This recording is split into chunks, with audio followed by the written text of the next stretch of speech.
Saturday. Happy Saturday, happy Saturday. So, it's the weekend, and like always, we will have another Saturday story time. And tonight's story will be The Beauty and the Beast. Very classic. So all I want from you is sit back, relax. If you want, you can grab a snack. If not, just sit back, cozy up in your bed or on your couch and pay attention to my whispering and enjoy.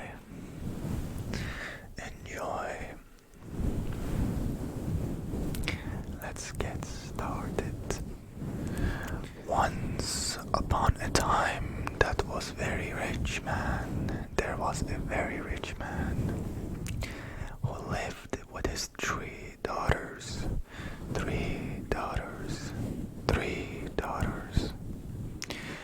The two older daughters laughed at anyone who did not dress as well as they did. If they were not going to a ball, they were shopping for as many fine dresses and hats as they could carry home.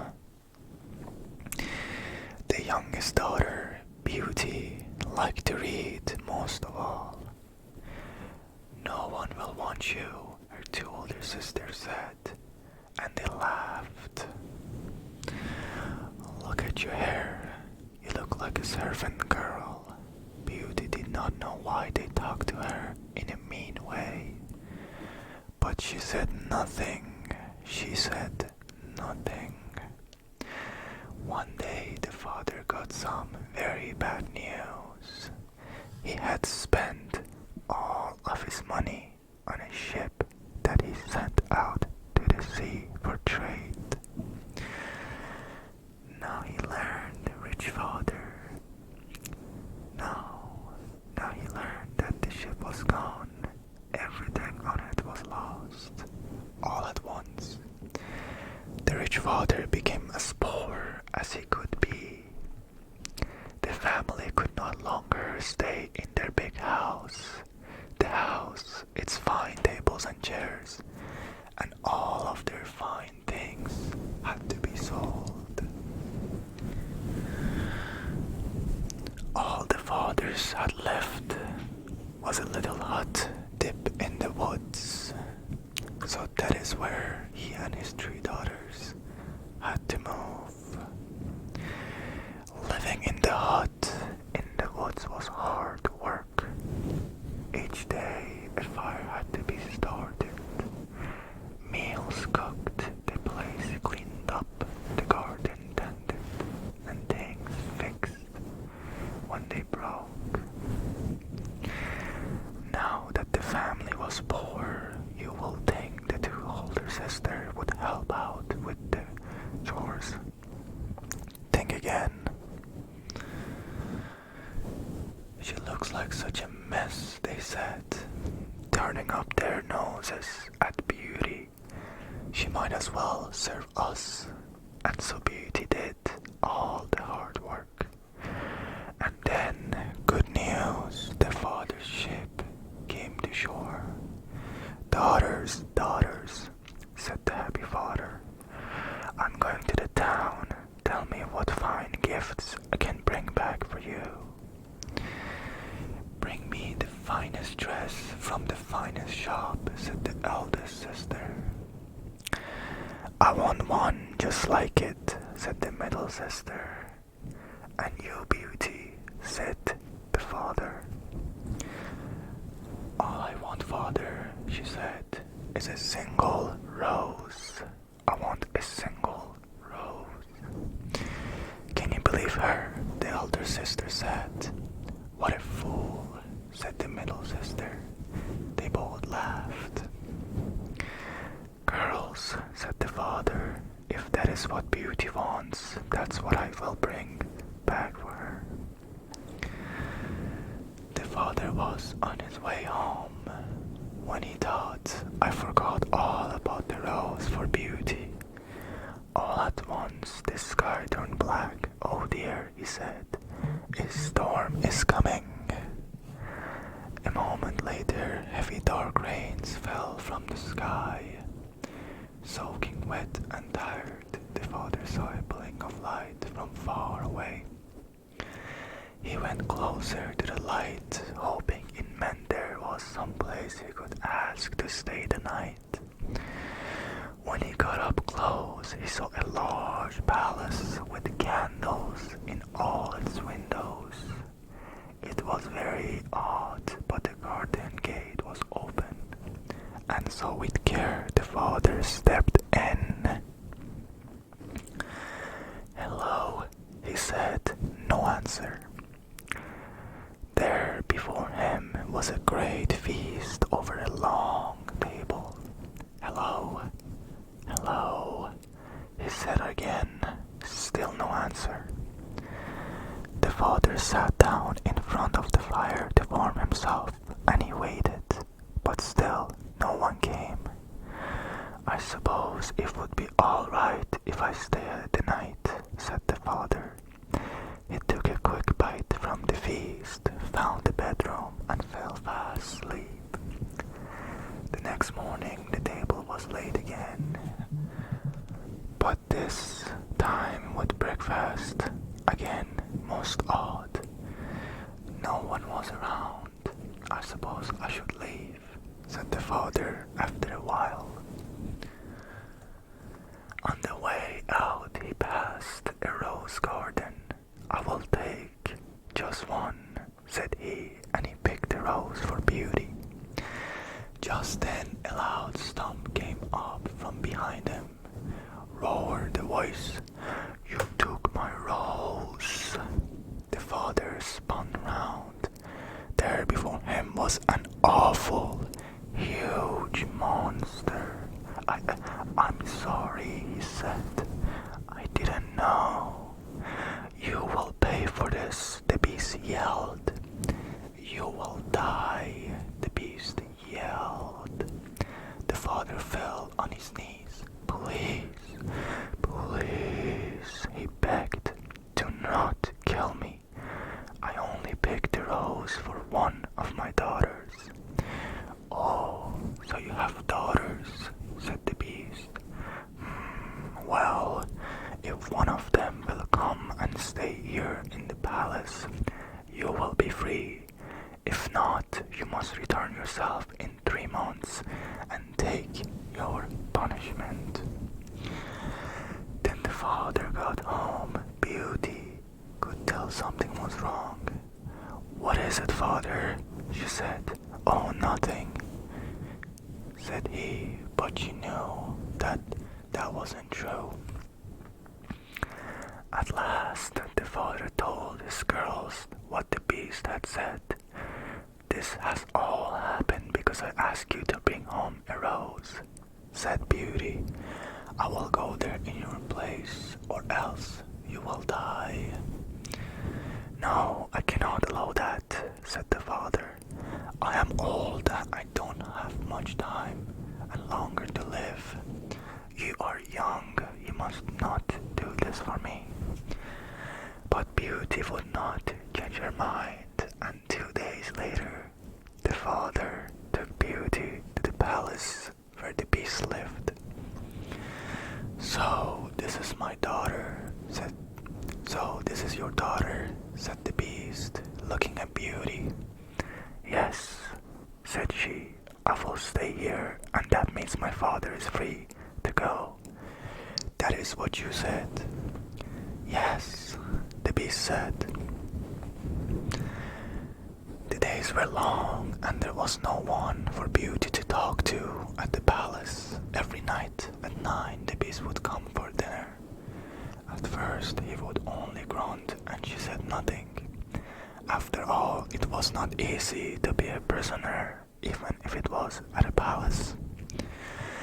Then one night at dinner, he made a little joke and she smiled. Another time he made a comment and she looked him in the eyes. After that, he would ask her about her day and she would tell him. Not long after that, Beauty came to a part of the palace she had not seen before. Over the door was a sign, Beauty's room. The door was open. Inside the room were shelves of books, to the ceiling a piano and a cabinet of fine dresses, just her size.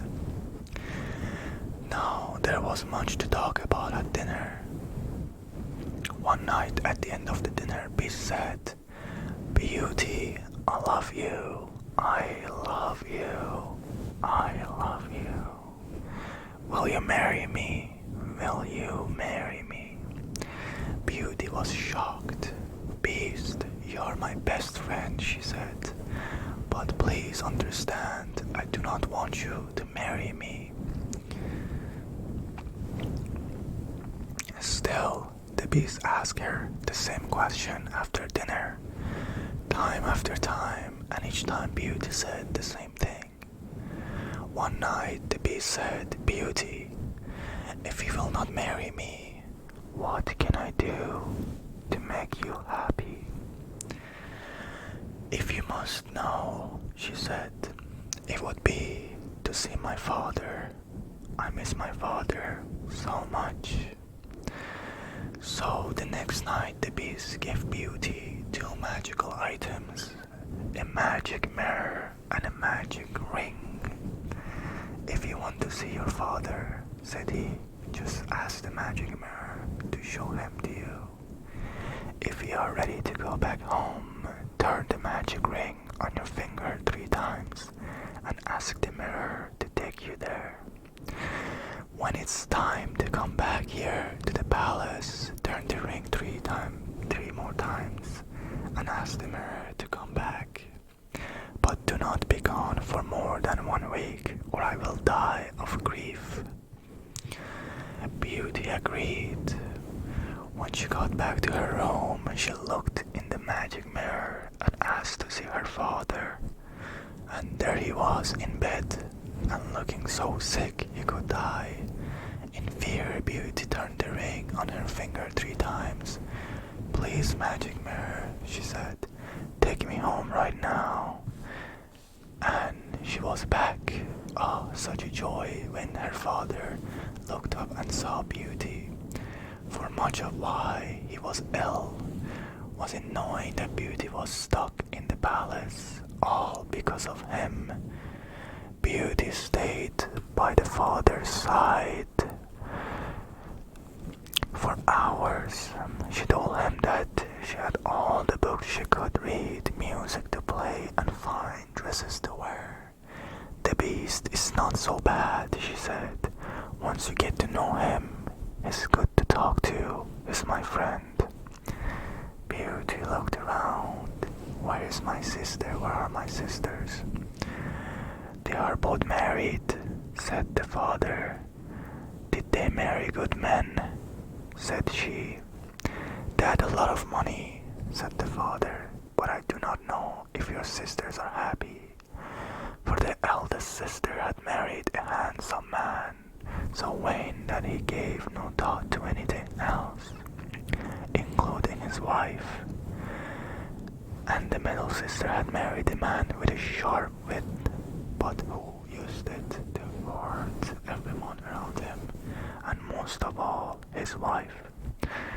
When the sisters came to the house and saw Beauty dressed so well and talking about how kind and good the Beast was to her, they burned with rage. Beauty told them she must stay no more than 1 week, and the sister came up with a plan. They petted Beauty and said such nice things they had never said before. When she told them she must go soon, they wept. They said she must not leave. There was still so much left they wanted to do with her, and she does just a few days matters after all. And why does just a few days matter after all? So Beauty stayed. One night she had a dream about the beast, and in her dream the beast lay sick and dying. When Beauty woke up, she asked the magic mirror to show her the beast. There he was in the mirror, lying in the rose garden, looking so sick he would die. At once she turned the magic ring 3 times. "Take me back to the beast," she said. In a moment she was sitting next to the poor, sick beast, who could only gasp for air. "You have come back," said the beast in a thick voice. "I am so sorry that I am late," said Beauty. "I could not bear the idea that you may not come back to me. I am afraid it is too late for me now." His eyes closed. "No," cried Beauty, "do not leave me." Just then she knew in her heart what was true. "I love you," she cried out. "Please come back. If you only come back, I will be your wife." Tears rolled down her cheeks. Just then the beast opened his eyes. "Beauty," he said, "you did it." In a flash the beast was chained to a handsome prince. Beauty did not know what to think of this change. "Oh, Beauty," said the beast, and he told her his story. Years ago, when he was a prince, an evil fairy had put a spell on him. He must stay a beast forever until a maiden loved him for who he really was. Now she had broken the spell, and so Beauty and the beast were married, and they lived happily ever after.